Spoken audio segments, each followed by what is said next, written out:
ముందుగా జనసేన పార్టీ అధ్యక్షుడు పవన్ కళ్యాణ్ గారి తరఫున జనసేన పార్టీ తరఫున మనస్ఫూర్తిగా ఆలపాటి రాజేంద్ర ప్రసాద్ గారికి రాజశేఖరం గారికి ఒక అద్భుతమైన విజయం సాధించినందుకు మా పార్టీ తరఫున మీ అందరం కూడా ఆయన్ని అభినందిస్తున్నాం. ఈ ఎన్నికల్లో పవన్ కళ్యాణ్ గారు ఎప్పుడైతే గౌరవ ముఖ్యమంత్రి గారు చంద్రబాబు నాయుడు గారు ఒక వార్ ఫుటింగ్ బేసిస్లో మనం సిద్ధమవ్వాలి, పట్టభద్రుల ఎన్నికల విషయంలో ప్రతి నియోజకవర్గంలో కూడా పార్టీ యంత్రాంగాన్ని యాక్టివేట్ చేసి ఒక ప్రొఫెషనల్ విధానంలో మన ప్రజల్లోకి తీసుకెళ్లాల్సిన సందర్భం వచ్చిందని పిలుపునిచ్చారో ఆ రోజు నుంచి మా పార్టీ అధ్యక్షులు పవన్ కళ్యాణ్ గారు మమ్మల్ని అందరినీ కూడా గైడ్ చేస్తూ ఈ రోజు వరకు మన కూటమి ప్రభుత్వం చేసిన మంచి పనులు,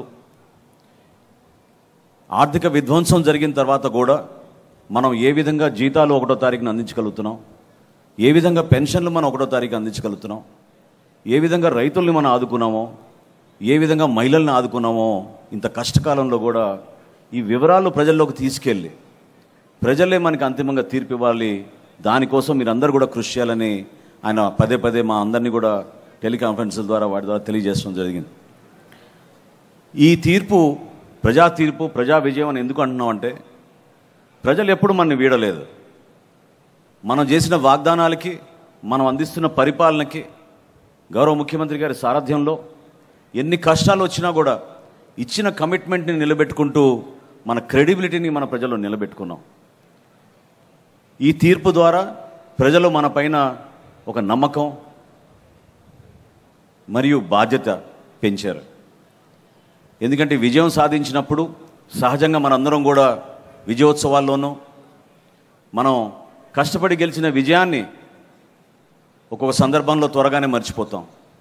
కానీ పార్టీ నిర్మాణం చేసుకుంటూ ప్రభుత్వ పరిపాలన ప్రతిరోజు నిమగ్నమై మన నాయకులు చంద్రబాబు నాయుడు గారు, పవన్ కళ్యాణ్ గారు కేంద్రం నుంచి మనం ఏ విధంగా నిధులు రాబడి తీసుకురావాలి, కేంద్రం నుంచి నరేంద్ర మోడీ గారి నాయకత్వంలో ఏ విధంగా మనం మన రాష్ట్రానికి మంచి జరగాలనే ఆలోచనతో పనిచేస్తున్న తీరుని ప్రజలు ఆశీర్వదించారు. దాన్ని మనం మర్చిపోకూడదు. ప్రజలు మనకి గుర్తు చేశారు మన బాధ్యత ఏంటనేది. ఆంధ్రప్రదేశ్ని అంధకారంలో నెట్టిన గత 5 సంవత్సరాల పరిపాలన నుంచి మరొకసారి ఒక ఆశతోటి, ఒక నమ్మకంతో మనల్ని కూడా ఆశీర్వదించారు. గత సార్వత్రిక ఎన్నికల్లో జరిగిన ఆ మెజారిటీస్ ఏవైతే ఇచ్చారో ప్రతి శాసనసభలో కూడా, శాసనసభ నియోజకవర్గాల్లో కూడా, పార్లమెంట్ నియోజకవర్గాల్లో కూడా ప్రజలు మనస్ఫూర్తిగా నిండు మనసుతోటి మనం ఆశీర్వదించారు. ఈ రోజున ఆలపాటి రాజా గారిని 83,000 మెజార్టీతోటి, రాజశేఖరం గారిని 77,000 మెజార్టీతోటి గెలిపించడం అనేది ఆ కంటిన్యూయేషన్ ప్రాసెస్. దాన్ని ప్రజలు నమ్మి మనల్ని మరొక్కసారి మన బాధ్యత గుర్తు చేశారు.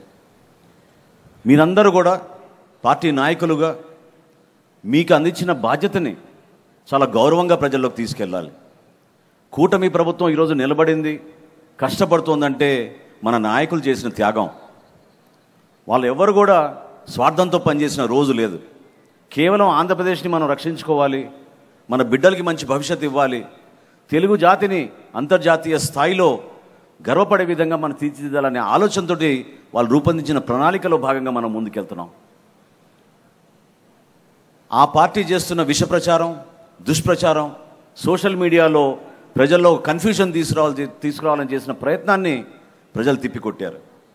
మీ సమయం దయచేసి వాటి కోసం మీరు వృధా చేసుకోబాకండి. పార్టీ నిర్మాణం కోసం, ప్రజల్లో మన పరిపాలన కోసం మనం కష్టపడి అందించిన ఈ సంక్షేమ కార్యక్రమాల గురించి ప్రతి ఒక్క కార్యకర్త, ఈ కూటమిలో ఉన్న భాగస్వాములైన 3 పార్టీల కార్యకర్తల నాయకులు కూడా కష్టపడి ప్రజల్లో తీసుకెళ్ళాలి. నేను నిజంగా చెప్తున్నాను, ఒక్కొక్క రోజు ఈ ధాన్యం కొనుగోలు విషయంలో ఆదివారం వచ్చిందంటే భయపడే వాళ్ళం. ఎందుకంటే సోమవారంకి డబ్బులు ఉన్నాయో లేవో, ఏ విధంగా మనం కొనుగోలు చేయగలుగుతామని. ఏ సమయంలోనైనా, ఏ కష్టకాలంలో సరే గౌరవ ముఖ్యమంత్రి గారి దృష్టికి, ఉప ముఖ్యమంత్రి గారు పవన్ కళ్యాణ్ గారి దృష్టికి తీసుకెళ్తే స్పందించే మనస్తత్వం, మానవత్వం కలిగిన నాయకత్వం, అది మన రాష్ట్రానికి అవసరం. ఆ విధంగా నిలబడ్డారు. దీపం పథకం గురించి ఎంత దుష్ప్రచారం చేశారో మీరందరూ చూశారు. దీపం పథకంలో కోతలు ఉన్నాయి, కొంతమందికే ఇవ్వబోతున్నారు. రాష్ట్రంలో ఉన్న 1,55,00,000 కనెక్షన్లో ఈ రోజుకి మనం 94,32,000 మందికి ఉచితంగా దీపం 2 పథకం కింద గౌరవ చంద్రబాబు నాయుడు గారి చేతుల మీదుగా ఇచ్చాపురంలో ప్రారంభించిన కార్యక్రమం దీపావళి ఈరోజు ప్రజల్లోకి తీసుకెళ్ళాం. ఎంత కష్టపడుతున్నామో ఆ నిధులు సేకరించడానికి మీరు ఒకసారి అర్థం చేసుకోవాలి.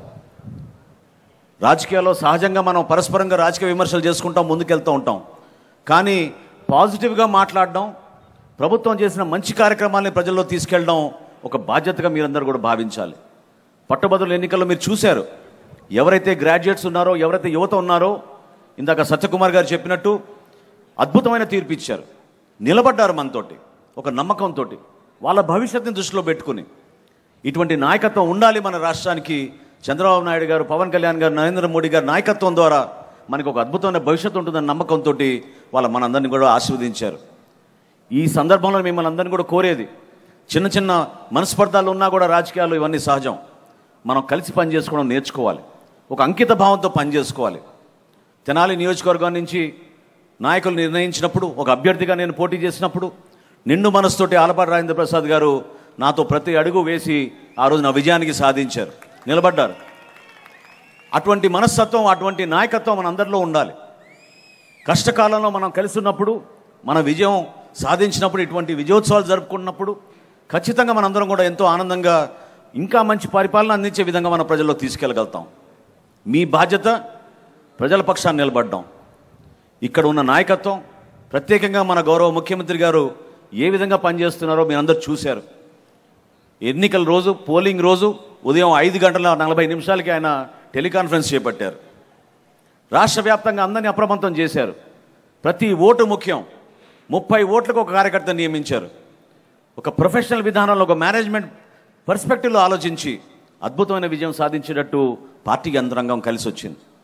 నారా లోకేష్ గారు కూడా ఎన్నో సందర్భాల్లో Janasena party, Telugu Desam party, Bharatiya Janata party సమన్వయపరచాల్సిన అవసరం చాలా ఉంది.